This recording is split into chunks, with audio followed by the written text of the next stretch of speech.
Om Shanti. Good morning. 19 जून 2025 की मुरली। आज मीठे प्यारे बाबा हम बच्चों से कह रहे हैं, मीठे बच्चे, अभी तुम ईश्वरीय औलाद बने हो। तुम्हारे में कोई आसुरी गुण नहीं होने चाहिए। अपनी उन्नति करनी है, गफलत नहीं करनी है। मीठे बच्चे, अभी तुम ईश्वरीय औलाद बने हो। तुम्हारे में कोई आसुरी गुण नहीं होने चाहिए। अपनी उन्नति करनी है, गफलत नहीं करनी है। प्रश्न है, आप संगम युगी ब्राह्मण बच्चों को कौन सा निश्चय और नशा है? आप संगम युगी ब्राह्मण बच्चों को कौन सा निश्चय और नशा है? उत्तर है, हम बच्चों को निश्चय और नशा है कि अभी हम ईश्वरीय संप्रदाय के हैं। हम स्वर्गवासी विश्व के मालिक बन रहे हैं। संगम पर हम ट्रांसफ़र हो रहे हैं। आसुरी औलाद से ईश्वरीय औलाद बन 21 जन्मों के लिए स्वर्गवासी बनते हैं। इससे भारी कोई वस्तु होती नहीं। आज मुरली की जो मुख्य पॉइंट्स हैं, फर्स्ट में ही बाबा कह रहे हैं कि बाप बैठ बच्चों को समझाते हैं, अक्षर करके मनुष्य शांति को पसंद करते हैं। जैसे 7 क्वालिटीज़ हैं हमारी, है ना, 7 गुण हैं। उनमें से अगर आप किसी को भी पूछे आपको क्या चाहिए, तो अधिकतम लोगों का जो उत्तर आता है वह शांति। तो अक्षर करके मनुष्य शांति को पसंद करते हैं। घर में अगर बच्चों की खिटखिट है तो अशांति रहती है। अशांति से दुख भासता है, माना दुख होता है अशांत होने पर, और शांति से सुख भासता है, सुख की महसूसता होती है। यहाँ तुम बच्चे बैठे हो, क्यों बैठे हम यहाँ पे? तुमको सच्ची शांति है। तुमको कहा गया है बाप को याद करो, अपने को आत्मा समझो, क्योंकि परमात्मा को याद करने की विधि है। अपने को आत्मा समझो। आत्मा में जो आधा कल्प से अशांति है, 63 जन्मों से, द्वापर से जो अशांति है, वह निकलती है। कैसे निकलती है? लेकिन बाबा की याद से। तो शांति के सागर बाप को याद करने से ही निकलनी है अशांति।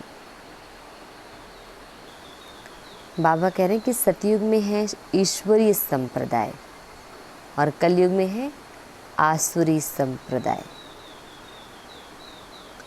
अभी हम शिव बाबा के औलाद बने हैं, है ना। तो अभी हम क्या कहेंगे? सतयुग में हम इसको ईश्वरीय औलाद नहीं कहलाते। क्या कहलाएंगे वहाँ पर? दैवी औलाद। अभी हम बाबा के ईश्वरीय औलाद बने हैं। और उससे पहले हम क्या थे? आसुरी औलाद थे। अभी हम ईश्वरीय औलाद बने हैं। बाबा सिर्फ कहते हैं मुझे याद करो तो विक्रम विनाश हो जाए। बाप आए ही हैं सबको ले जाने। जितना जितना याद करेंगे उतना विक्रम विनाश होंगे। अज्ञान में जैसे कन्या की सगाई होती है तो याद बिल्कुल छप जाती है। किनको याद करते हैं? अपने जैसे सगाई हो जाती है ना, जो फ्यूचर में उसका पति बनने वाला है। एक एग्ज़ाम्पल तो दिया बाबा ने, जैसे कन्या की सगाई होती तो उसको याद करते हैं। दूसरा एग्ज़ाम्पल देते हैं कि बच्चा पैदा हुआ और याद छप जाती है। यह याद तो स्वर्ग में भी छप जाती, नरक में भी छप जाती। बच्चा कहेगा यह हमारा बाप है।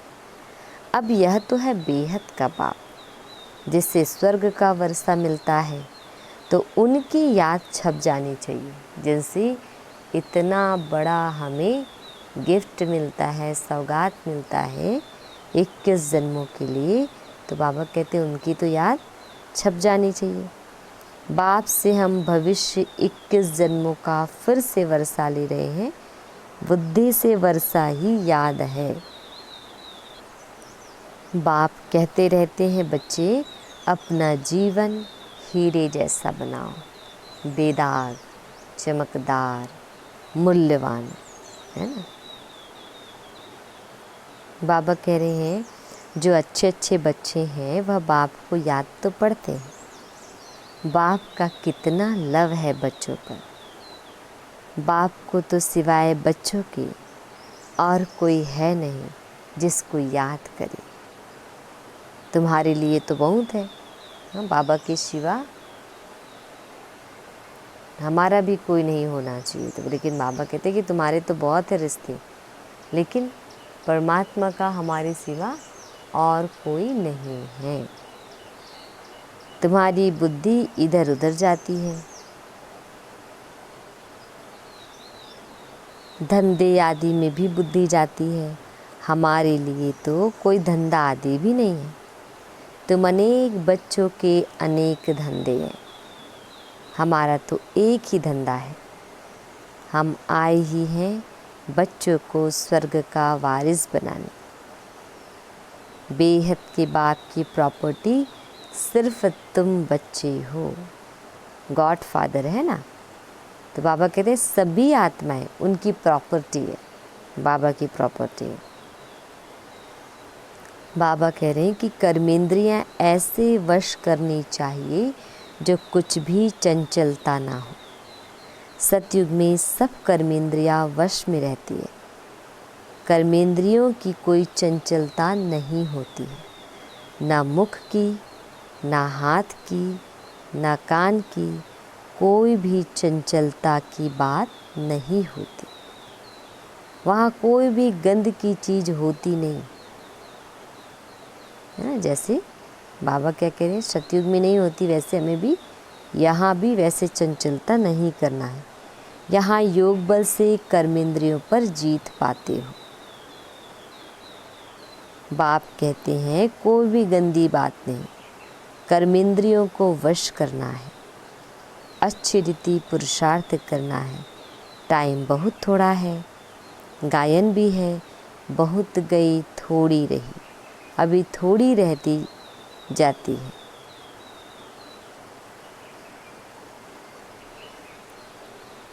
बाबा कह रहे हैं कि तुम बच्चे समझ सकते हो बाप कितना सहज रास्ता बताते हैं। भल कितनी भी अहल्याएं कुब्जाएं हों, सिर्फ 2 अक्षर याद करने हैं, बाप और वर्षा। फिर जितना जो याद करे, और संग तोड़ एक बाप को याद करना है। बाप कहते हैं मैं जब अपने घर परमधाम में था तो भक्ति मार्ग में तुम पुकारते थे, बाबा आप आएंगे तो हम सब कुछ कुर्बान करेंगे। यह हुए जैसे करनी घोर को पुराना सामान दिया जाता है। तुम बाप को क्या देंगे, इनको अर्थात ब्रह्मा को तो नहीं देते हो ना, इसने भी सब कुछ दे दिया। यह थोड़ी ही यहाँ बैठ महल बनाएंगे, यह सब कुछ श्री बाबा के लिए है, उनके डायरेक्शन से कर रहे हैं। वह करन करावनहार है, डायरेक्शन देते रहते हैं। बच्चे कहते हैं बाबा आप हमारे लिए एक ही हो, आपके लिए तो बहुत बच्चे हैं। बाबा फिर कहते हमारे लिए सिर्फ तुम बच्चे हो, तुम्हारे लिए तो बहुत है। कितने देह के संबंधियों की याद रहती है। मीठे मीठे बच्चों को बाप कहते हैं जितना हो सके बाप को याद करो और सबको भुलाते जाओ। स्वर्ग की राजाई का मक्खन तुमको मिलता है, ज़रा ख्याल तो करो कैसे यह खेल की रचना है। तुम सिर्फ बाप को याद करते हो और स्वदर्शन चक्रधारी बनने से चक्रवर्ती राजा बनते हो। अभी तुम बच्चे प्रैक्टिकल में अनुभवी हो। जो भी हम नॉलेज लेते हैं वो आत्मा में ही धारण होती है। तो बाबा कह रहे हैं कि नॉलेज भी आत्मा में धारण होती है ना, आत्मा ही पढ़ती है। आत्मा का ज्ञान भी परमात्मा बाप ही आकर देते हैं। इतना भारी ज्ञान तुम लेते हो विश्व का मालिक बनने के लिए। मुझे तुम कहते ही हो पतित पावन, ज्ञान का सागर, शांति का सागर। जो मेरे पास है वह तुमको सब देता हूँ, बाकी सिर्फ दिव्य दृष्टि की चाबी नहीं देता हूँ। उसके बदले फिर तुमको विश्व का मालिक बनाता हूँ। साक्षात्कार में कुछ है नहीं, मुख्य है पढ़ाई। पढ़ाई से तुमको 21 जन्म का सुख मिलता है। अच्छा, मीठे मीठे शिकल दे बच्चों प्रति माता पिता बाप दादा का याद प्यार और गुड मॉर्निंग। रूहानी बाप की रूहानी बच्चों को नमस्ते। हम रूहानी बच्चों की रूहानी माता पिता बाप दादाजी को याद प्यार, गुड मॉर्निंग और नमस्ते। शुक्रिया मीठे प्यारे बाबा, आपका लाख लाख शुक्रिया। धारणा के लिए मुख्य सार है, फर्स्ट पॉइंट है, याद के बल से अपनी कर्मेंद्रियां ऐसी वश करनी है जो कोई भी चंचलता ना रहे। टाइम बहुत थोड़ा है, इसलिए अच्छी रीति पुरुषार्थ कर माया जीत बनना है। सेकंड पॉइंट, बाप जो ज्ञान देते हैं उसे अंतर्मुखी बन धारण करना है। कभी भी आपस में लून पानी नहीं होना है।